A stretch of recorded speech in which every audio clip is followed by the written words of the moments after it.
Hello and good morning. Today I'm presenting on cybersecurity and cybercrime. First off, I have a video to start it with.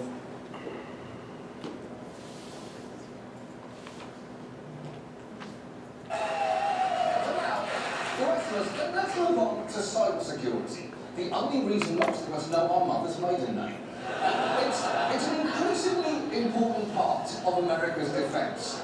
And on Thursday, we saw why.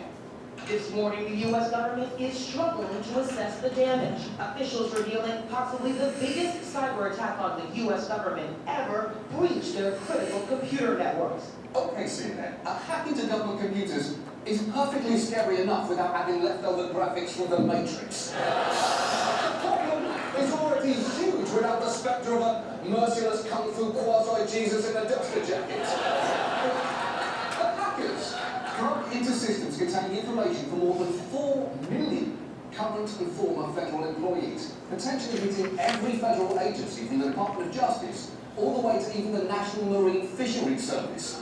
This means there could be an undercover fisheries officer right now whose information is in the hands of hackers. Sergeant Gillis, swim away! You get out of there!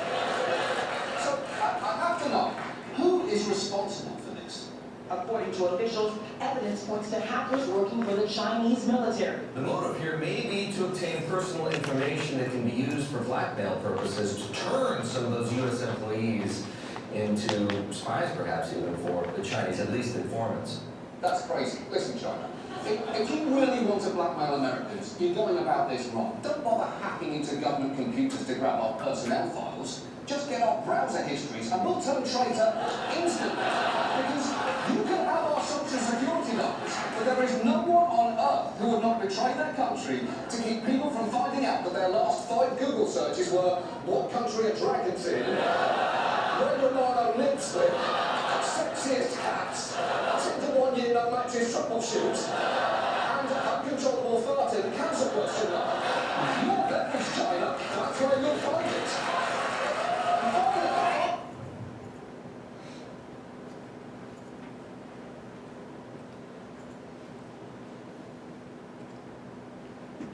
Cybersecurity is defined by Merriam-Webster as measures taken to protect a computer or computer system as on the internet against unauthorized access or attack. Some simple examples of the most basic form of cybersecurity is just firewall protection, even having a good password.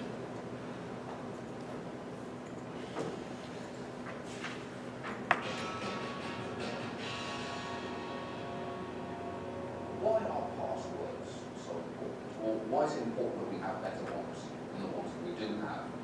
Because the ones that we do have are embarrassingly bad. Bad passwords are one of the easiest ways to compromise a system.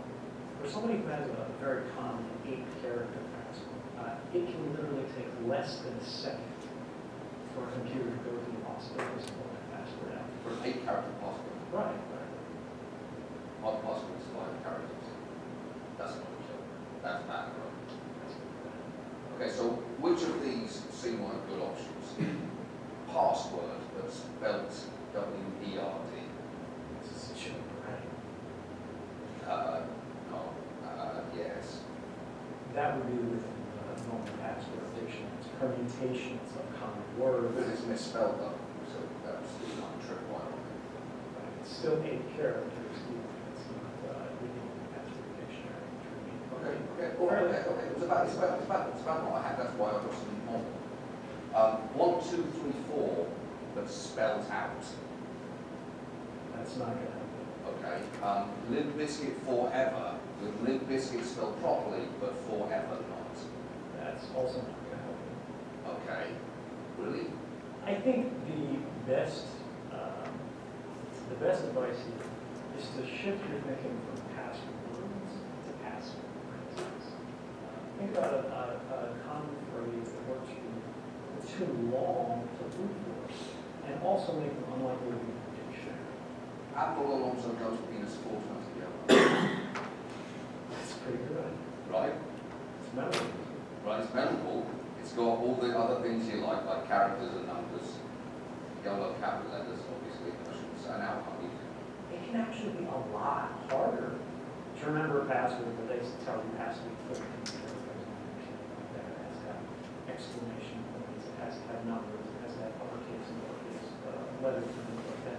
than it is to remember a simple phrase like Margaret Thatcher is 110% sexy.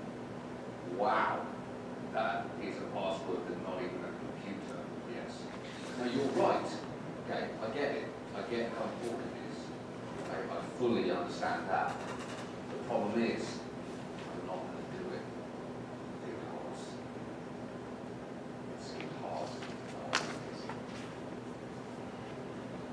You're kidding. Sorry.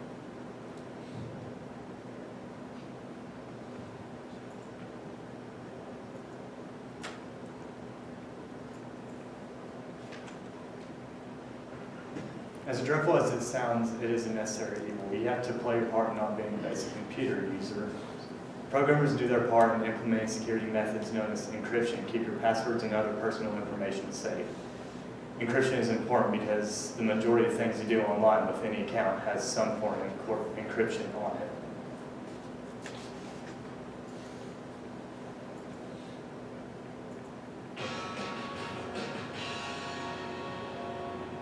Encryption. The best way to keep people from reading your email short of making the subject line forward, forward, forward, forward, hilarious joke from Uncle Walter. No one's reading that. You may not think about encryption much, but it is pretty fundamental to all our lives. Almost everything you do today uses the code. Every time you log on to an internet service like Twitter or Facebook and send your password, every time you log into internet banking, all of that information is protected using encryption code. That's right. Encryption can protect the things most important to us. Our financial information, health records, dick pics, trade secrets, classified government records, dick pics, our physical location, the physical location of our dicks, credit card information, dick pics and pictures of our dicks.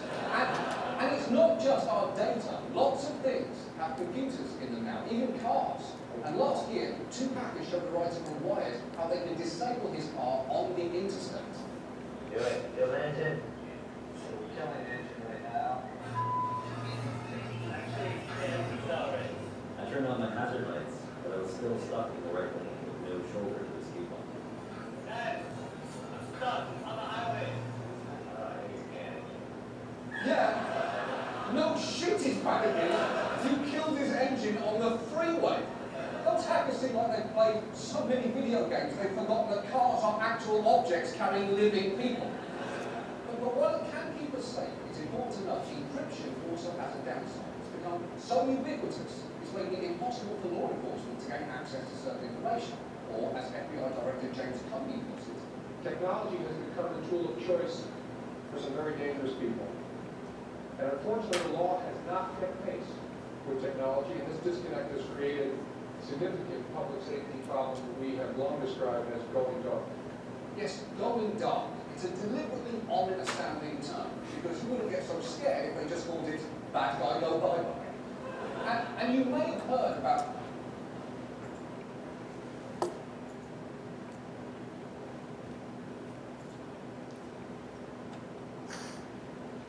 A recent case involving encryption nearly everyone knows about is Apple versus FBI. The FBI has a phone of a terrorist and they want to access it, but due to encryption security features, they cannot. The FBI went to Apple demanding that they make a program to lower the security encryption for them. Apple refused because of the implications that creating a program or a key would have.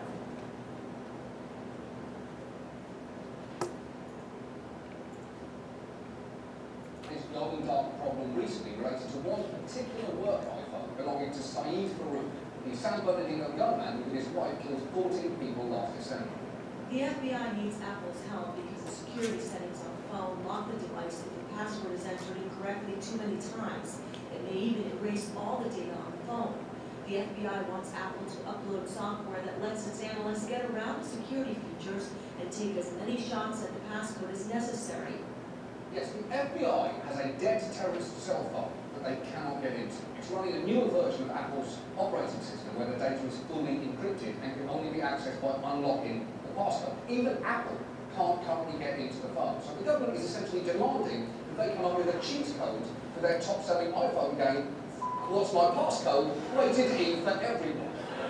Apple is currently fighting that order in court, arguing it shouldn't be forced to undermine the security features that protect its encryption, an argument which some have found trouble. And again,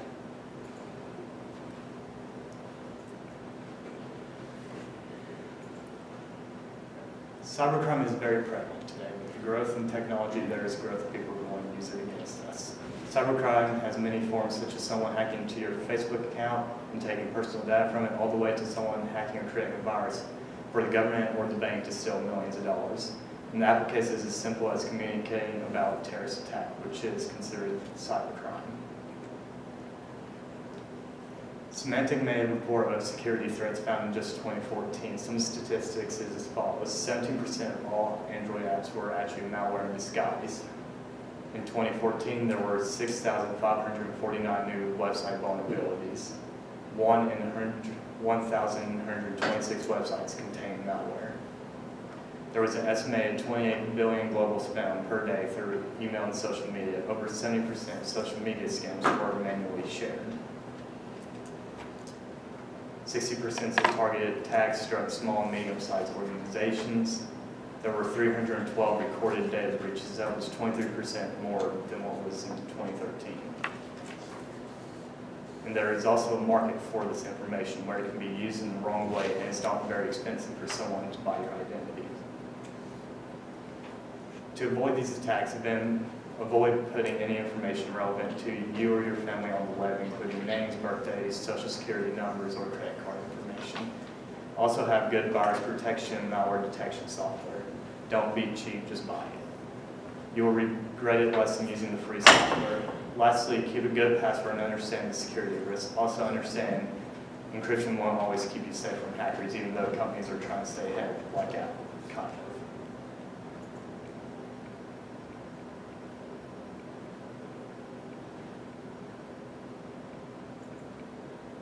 Clean in this debate.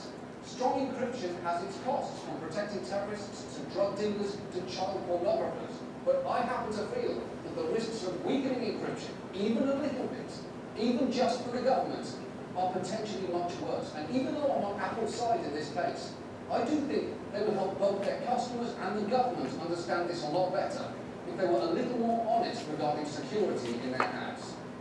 Hi, we're Apple. This is an Apple iPhone. It comes in rose gold. It's awesome. This is an Apple customer. Hey Siri, find vegan sushi. Sounds good. And these are the engineers who make our products. Hey.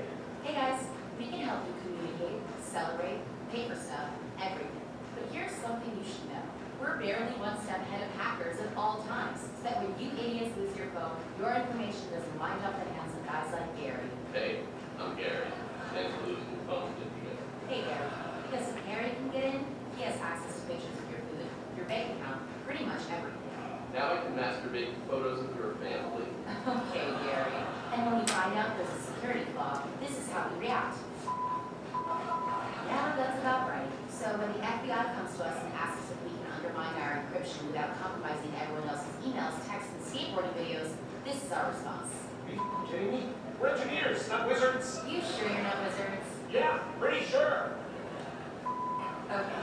Listen, Apple's not perfect. You need proof? We made the Newton. We made that one Mac that looks like a toaster. We actually thought the Apple Watch was cool. Wait, this isn't cool? Oh. Shit! We put a U2 album on your phones. You know, the one you've been struggling to delete? That thing keeps coming back, huh? And we can't even make our battery last more than like a day.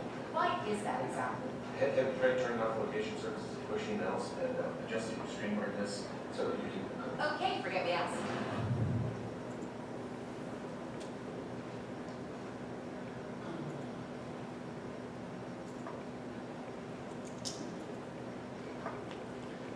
So when be on the internet, just be smart and be safe when using it on any device. That's my presentation. Any questions? All right, thank you.